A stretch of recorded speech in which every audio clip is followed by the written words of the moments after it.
მოგესალმებით. ჩვენი დღევანდელი თემა პლასტიკური ქირურგია. ჩემი სახელია მარია მიქაუტაძე, ჩემი თანაწამყვანი იქნება ქალბატონი სოფია ჭედია და ჩვენი სტუმარია ბატონი კონსტანტინე სულამანიძე. მადლობა უდიდესი სტუმრობისთვის პირველ რიგში. მოგესალმებით, თქვენ მადლობა. მადლობა, ძალიან დიდი პატივია ჩვენთვის. ჩემთვისაც. თქვენ ხართ ესე მგონია საქართველოს მანდილოსნების ალბათ 99% საუკეთესო ინტერვიუ. ალბათ თუ ვინც რამეს ისურვებდა. დიდი მადლობა. პლასტიკური ქირურგია რატომ გახდა ასეთი პოპულარული დღესდღეობით და რას ფიქრობთ? ეს არის ერთგვარი კომპლექსი ადამიანების თუ საჭიროება?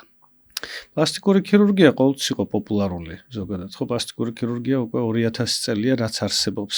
Რა თქმა უნდა, ძირითადი პოპულარიზაცია დაიწყო დაახლოებით 100 წლის წინ, დაიწყო რეკონსტრუქციებით მეორე მსოფლიო ომის შემდეგ.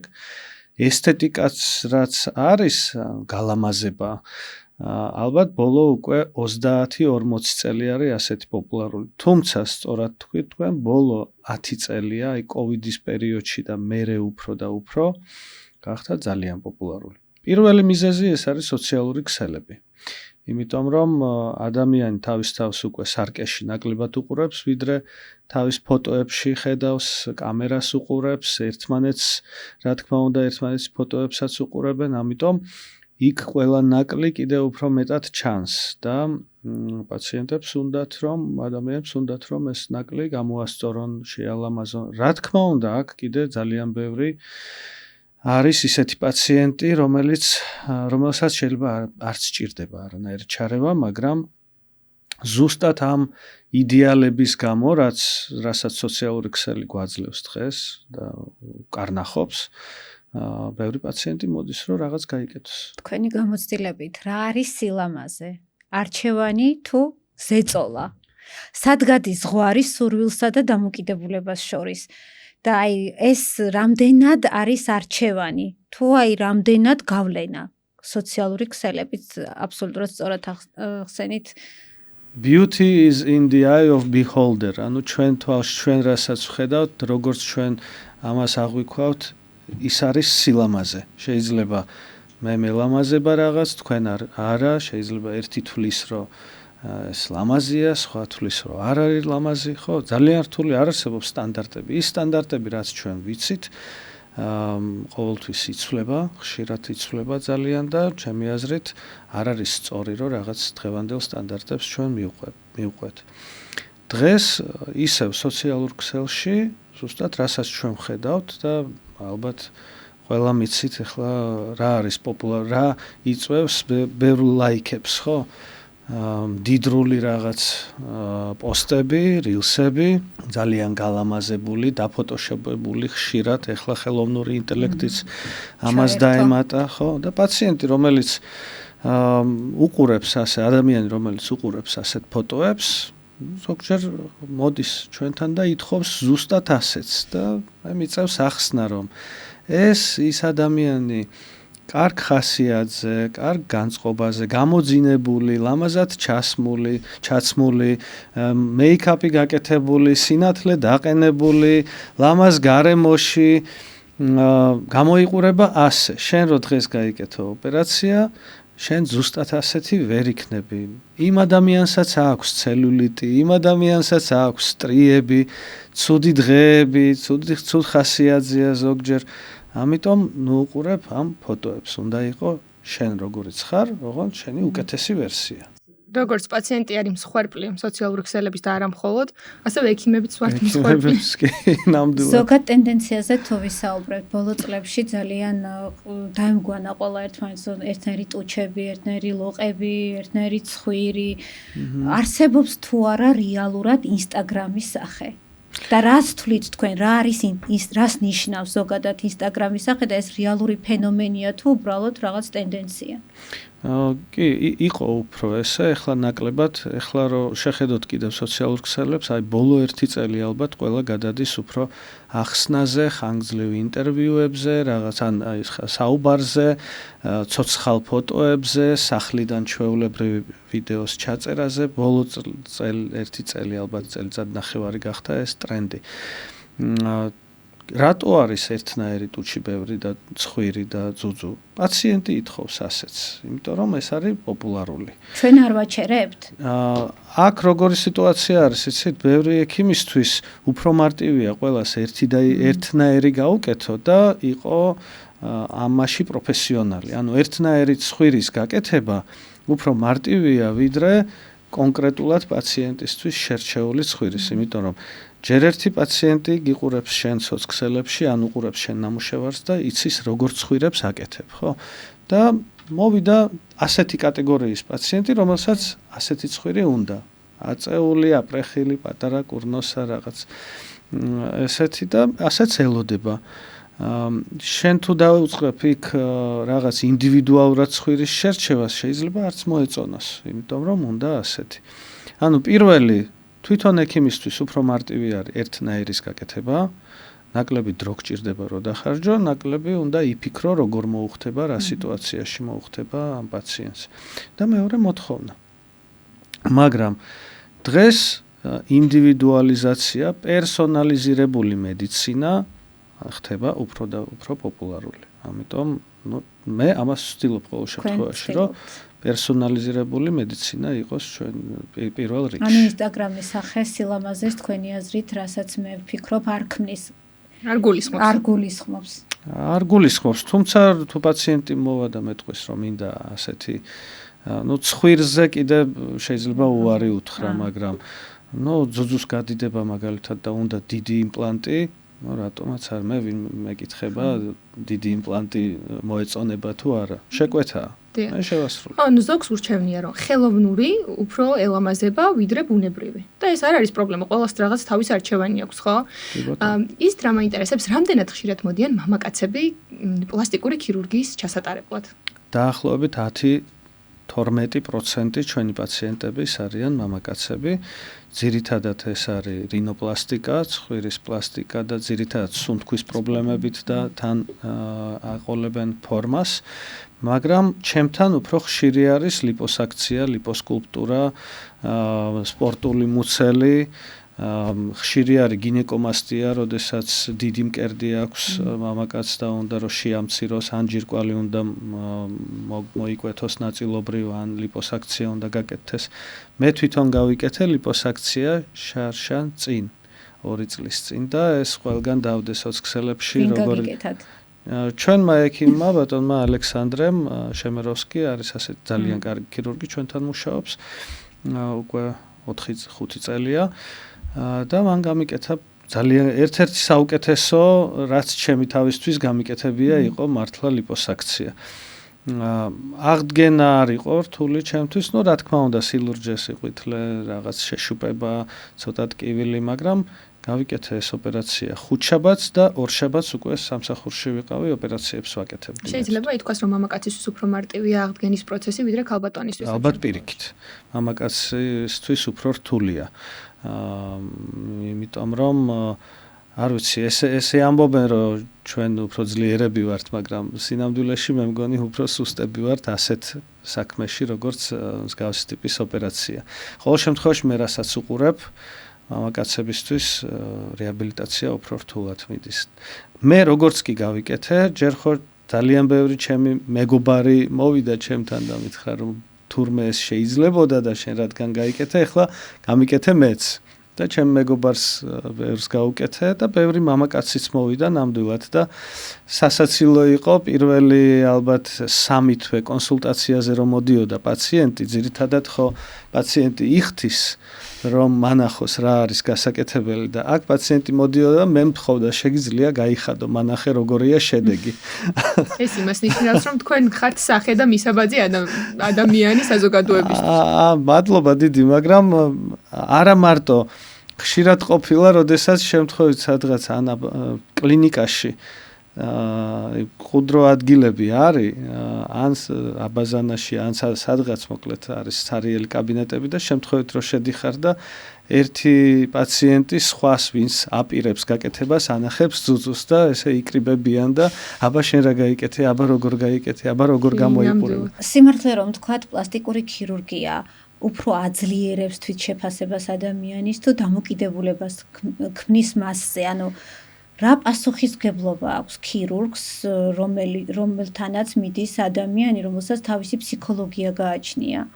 და თქვენ როგორც ქირურგი, ანუ ამას ტენდენციის ნაწილი ხდებით ამ ტენდენციის თუ თქვენ ურჩევთ პაციენტს, რომ იცით რა, თქვენ ეს არ მოგიხდებათ. ნუ რა თქმა უნდა, არსებობს შემთხვევები, როდესაც პაციენტი ვერ ჩერდება და მოდის კიდევ ოპერაციებზე და აქ ქირურგმა უნდა თქვას სტოპ და აუხსნას, რომ გაჩერდი, იმიტომ რომ შეიძლება ეს ცუდად დამთავრდეს, ხო?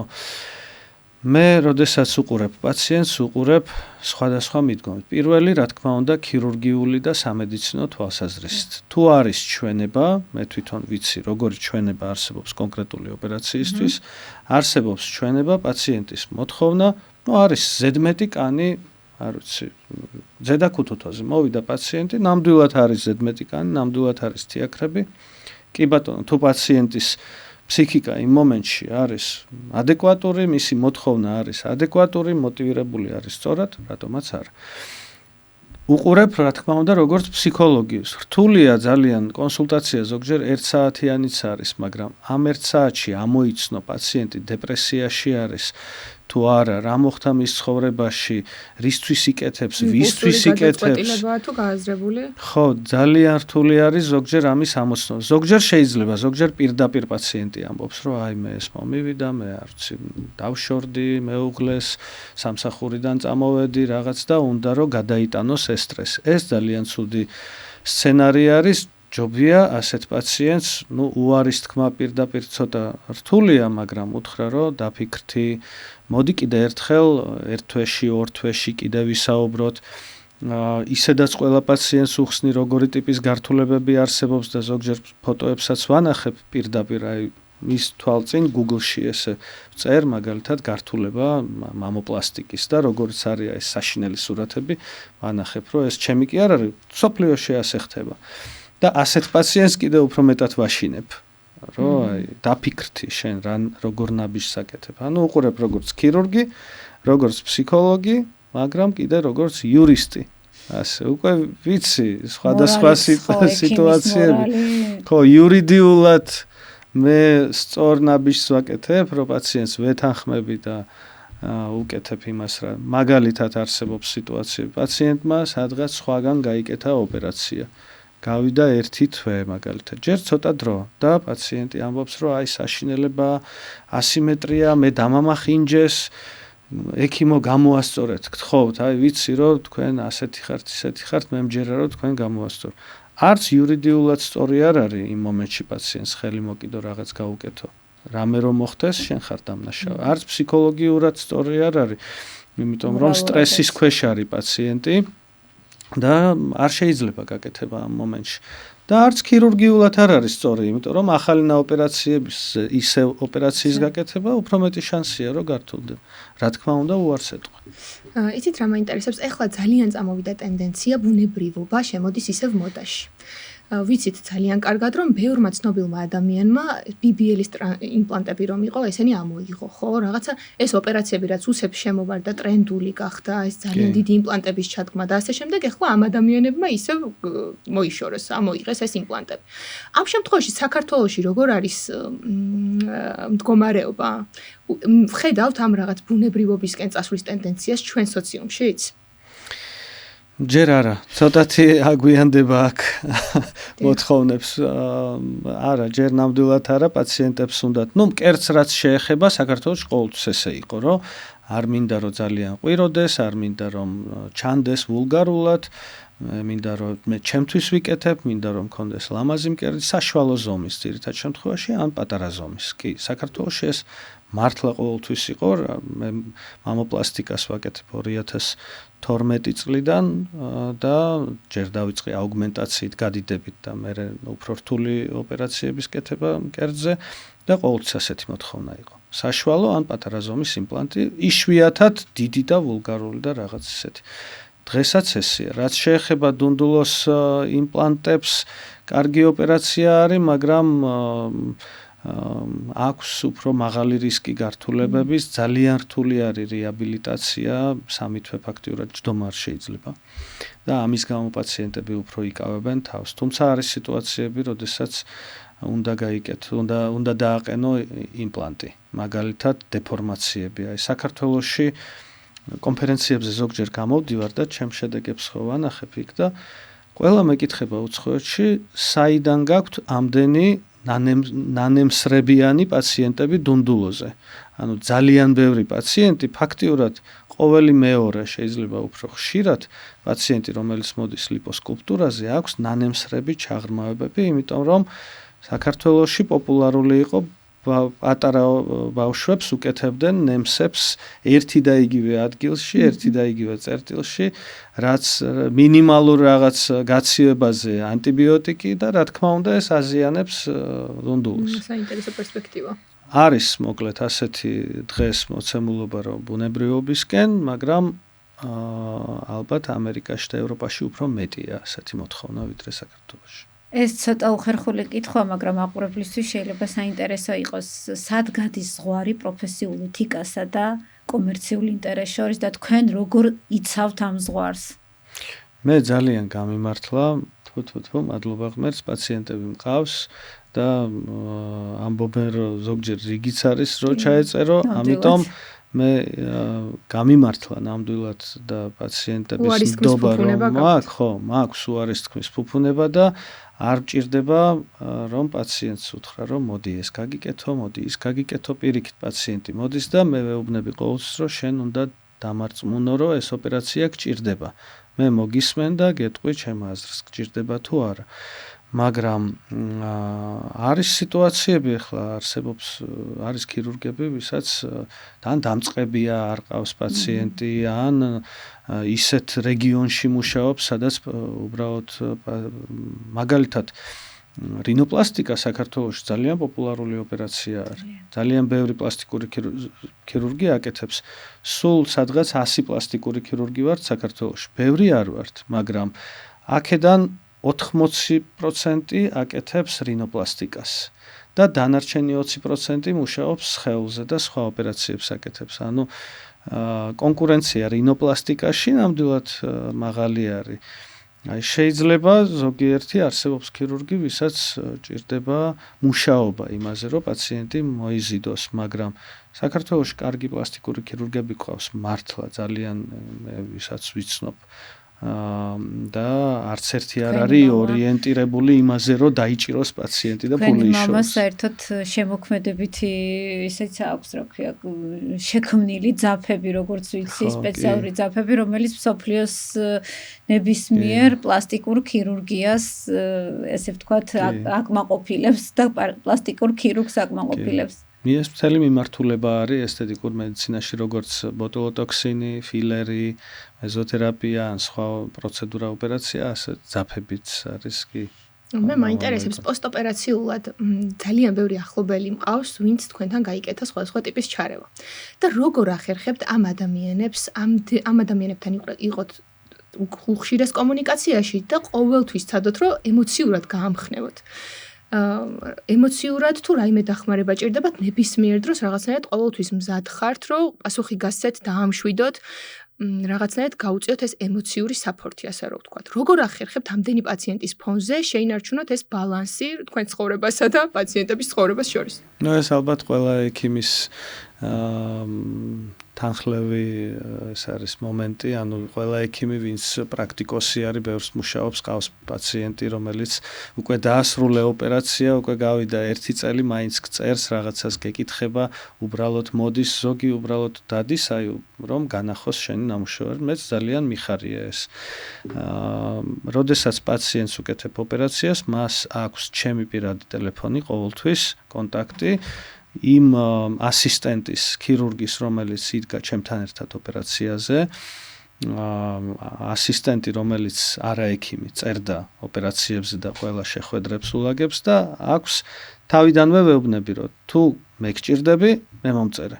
თუ რაღაც უმნიშვნელო საქმე არის რეზიდენტი, არის ასისტენტი. თუ ჩაწერა გინდა, ასისტენტს უკვე ადმინისტრაციას მიმართე და რაღაცნაირად ესე გამოდის. თუმცა ძალიან ბევრი მწერს უბრალოდ რაღაცაზე, ზოგჯერ მიყვება მერე თავის ისტორიაზე. როგორ კარგად წარიმართა მისი ცხოვრება თქვენ თან შეხვედრის შემდეგ. რაღაც სასაცილო კითხვებს ზოგი მწერს ან მირეკავს. ყველაზე მეტად რა დაგამახსოვრდათ ამ თქვენი პროფესიული მოღვაწეობის დროს, ყველაზე ძალიან ბევრი ისტორია. აი რაც თქვათ ყველაზე დამამახსოვრებელი იყო თქვენ ცხოვრებაში. მართლა ძალიან ბევრი ისტორიები იყო და დიდ ნაწილს ვერც მოყვები, იმიტომ რომ კონფიდენციალური არის და ეხლა რომ მოგიყვეთ რაღაც ისტორია, პაციენტი ამოიცნობს ისტორიით ამოიცნობს, ხო, იმიტომ რომ ისეთი ისტორიები არის, რომ ამოიცნობს. ნუ შთამბეჭდავი, რომელიც ისტორია მე ნამდვილად არასოდეს არ დამავიწყდება და ყველაზე ემოციური ოპერაცია იყო ჩემი რამოდენიმე წლის წინ. ვაკეთებ ლიპოსაქციას, დიდი ოპერაცია, 5 საათიანი თუ 6 საათიანი დიდი ოპერაცია და რეკავს ტელეფონი ჩემი, ეგთანი პასუხობს და იქედან ყვირილი წივილი სასწრაფოდ სკოლიდან ვრეკავთ, ანუ ჩემი შვილის მასწავლებელი რეკავს. ნიკა ჩემი შვილი რაღაც დაეცა და ისე მოხდა რომ მოიკბიჩა ენის ბოლო რამოდენიმე სანტიმეტრი. და რა ვქნათ? ნუ მე ამ დროს ოპერაციას ვებნები მომიყვანეთ მე რა უნდა ვქნათ. მოვიდნენ კლინიკაში და მასწავლებელთან ერთად მე ოპერაციას ვაკეთებ, ვერც გამოვდივარ, ვერაფერს ვერ შვები და ლიპოსკულპტურის დროს არის პერიოდი, როდესაც მაგალითად წინა მხარეს მუშაობ, პაციენტი უნდა გადაატრიალო, რომ მერე ზურგზე გააგრძელო და საჭიროა 20 წუთი ნახევარი საათი, რომ ეს პროცესი თავიდან დამუშავება, ქირურგიც იცვლის და ზუსტად მაგ მომენტში ეს მოხდა, ჩემი შვილი მოვიდა, მეც გავედი საოპერაციოდან სანამ პაციენტს ატრიალებდნენ და ამზადებდნენ და ნუ დავინახე ჩემი შვილი სულ გასისხლიანებული, მისი მასწავლებელი ტირის შოქშია, არც მაძლევს საშუალებას რომ ნახო, გააღოპირი ეს ენა, დაკიდებული ესე რაღაც პატარა ბეწზე. ხო, ნუ თან რამდენი წლის იყო ალბათ 8-9 წლის. ნუ ემოციები ბევრი იყო რა თქმა უნდა მაგ მომენტში სად უნდა გამეშვა მე ვთხარით დამელოდე ეხლა ოპერაციას დავამთავრებ თქვენ გაუკეთეთ თქვენ შვილს ოპერაცია ოღონდ დამელოდე მეთქი იმ ოპერაციას სანამ არ დავამთავრებ მე შენთან არ დავბრუნდები მეთქი და რაღაცნაირად ამშვიდებდნენ ის ოპერაცია დავამთავრე სადღაც 2 საათში ალბათ საათნახევარში ეხლა წარმოიდგინეთ იმ ოპერაცია არ იყო წასული იყო საზღვარგარეთ და თან არც მინდოდა რომ ხო ძალიან ინერვიულებდა ეხლა წარმოიდგინეთ მე რომ იმ ოპერაციას ხო ვაკეთებ სანამ ვაკეთებდი ჩემი შვილი იქ ეს არის მაგალითი იმისა რომ ხშირად ექიმობის არჩევა გვიწევს ჩვენ ცხოვრებას თან შედარებით და ძალიან რთული არის ეს გადაწყვეტილება რომ მიიღო როგორც მამამ პირველ რიგში ან პირველ რიგში ექიმი ხარ და მეორე რიგში მამა ამ შემთხვევაში ნუ მაგ შემთხვევაში ნამდვილად დავასრულე მოკლედ ის ლიპოსაქცია საოპერაციოში შევიყვანეთ ჩემი შვილი ცოტათი სედაცია მოგვიწია და დავადე ნაკერები და შეხორცდა პირველად ცხოვრებაში ენა გავკერე და წარმატებით ხო ნუ პლასტიკურ ქირურგს ეს არ ჭირდება საერთოდ საინტერესო რა არის იცით აი ამ პოსტ ოპერაციულ პერიოდში ყველაზე დიდი გართულება რა შეიძლება მოხდეს პაციენტის ცხოვრებაში ნუ ბევრი არის რა თქმა უნდა და მესმის რთული იქნება ამაზე საუბარი მაგრამ აი ყველაზე საკვანძო რა არის ხო ეხლა 1-2 თვის წინ პაციენტები მყავდა ნუ ვიღაც ქალბატონები გოგოები ახალგაზრდა პაციენტები ზოგჯერ ღიმილით და სიცილით და რაღაც ხუმრობებით მოდიან და აი ძალიან რაღაც თან თფილად და თან მეგობრულად რო უკვე თავიდანვე გესაუბრებიან და იგივე კითხვა და ბატონო კოტე რა შეიძლება რომ ყველაზე ცუდი რაც შეიძლება მოთხარ სიკვდილი ვაიმე რა სასაცილო ხართ ბატონო კოტე არ არის სასაცილო არ არის სასაცილო ეს მართლა ესე არის რომ ნახოთ ხელშეკრულება სადაც რომელიც იდება ოპერაციის წინ იქ წერია რომ შესაძლებელია ანაფილაქსიური შოკი, ტრომბოზი, სისხლის დანაკარგი, სიკვდილი, ინვალიდობა, ეს ყველაფერი წერია, ეს არ უნდა დაუმალო პაციენტს და ამას ვეუბნებით ყველა პაციენტს და ამას კითხულობენ არაოპერაციის წინასწარ უგზავნით ამ ხელშეკრულებას, სადაც ეს ყველაფერი წერია დიდი ასოებით. რომ ეს შეიძლება მოხდეს. მადლობა ღმერთს, თუ ასეთი შემთხვევები არ გქონია და იმედია არასოდეს არ გვექნება არც ჩვენ და არც ჩვენ კოლეგებს. სოფლიოში ასეთ შემთხვევები ბევრია. თუ რამეს ეტყოდით ერთ ადამიანს, რომელსაც უნდა რომ იდეალურ სახეს დაემსგავსოს, რა იქნებოდა ეს? იდეალი არ არსებობს. არ უნდა დაემსგავსოთ თქვენ არავის. უნდა გავდეთ თქვენ თავს და მეტი არ არის. ხო, რა თქმა უნდა. და ბოლო კითხვას და გისვამთ. აი, ყველაზე უცნაური მოთხოვნა რა გახსენდებათ თქვენს პრაქტიკაში, როდესაც მოვიდა პაციენტი და გთხოვათ რაღაც, რასაც აი ვერც კი წარმოიდგენით, რომ შეიძლება და ადამიანს დაბადებოდა ეს იდეა. პაციენტი მყავდა აბდომინოპლასტიკაზე. ეხლა გამახსენდა უბრალოდ ეს. ყველაზე უცნაური არ არის, მაგრამ ერთ-ერთი აბდომინოპლასტიკა, მუცლის პლასტიკა, ზედმეტი კანის მოკვეთა და ესე ვსაუბრობ, შევთანხმდით კი ძალიან მოკლედ ძალიან ველოდებიო, აი ვიცი რომ იქნება საუკეთესო შედეგი და ბატონო კოტე, შეგიძლიათ რომ ჭიპი არ მქონდეს. ჭიპი მომაშორეთო საერთოდ. მე მეგონა უბრალოდ მეღადავება ან რაღაც და უთხარი არა მეთქი როგორ შეიძლება ეს ტექნიკურად შეუძლებელია. არა მე მინდა რომ ჭიპი თურმე მართლა სერიოზულად პაციენტს არ უნდოდა რომ გადაწყვეტილი იყოს რომ უჭიპო იყოს. მე დავიწყე საუბარი რატო აი რა თმინდა ეხლა ზედმეტია რა ვინ მოიგონა საერთოდ ეს ჭიპი რას გავს გაისჭირდება წმენდა გჭირდება ყოველთვის ხან რაღაც გროვდება იმ ჭიპში მე უნდა იწმინდო თან ნაწიბური რჩება ჭიპის გარშემო აბდომინოპლასტი ბარემ მომაშორეთ ჭიპი საერთოდ და მე უთხარი რომ არა მეთქი და მითხრა რომ ხო კაი გაგეხუმრეო შეიძლება მართლა უნდოდა მაგრამ ესე რომ ცადა და ოპერაცია გაუკეთე და შევდივარ მე პალატაში პაციენტი იღვიძებს და მე ვთხარი ყველაფერი გავაკეთეთ ძალიან ლამაზად გამოვიდა როგორც გინდოდა ჭიპი არ გაქვს და აი მართლა არ მეუთხარი ხუმრობ ძალიან კარგი ისტორია. ძალიან დიდი მადლობა ამ სტუმრობისთვის. ჩემი აზრით ძალიან ინფორმატიული იყო, ჩემთვის პირადად იყო ძალიან სასიამოვნო მოსასმენი ეს თემები, იმიტომ რომ ყველას აინტერესებს, განსაკუთრებით ქალბატონებს, მაგრამ როგორც გავიგეთ, არა მხოლოდ ქალბატონებს. მადლობა კიდევ ერთხელ. თქვენ დიდი მადლობა წარმატებები. მადლობა ძალიან დიდი რომ უყურეთ ჩვენს პოდკასტს. გამოიწერეთ ჩვენი არხი, დალაიქეთ, დასვით კითხვები, მაქსიმალურად ვეცდებით მომდევნო სესიებში უფრო საინტერესო პოდკასტები შემოგთავაზოთ.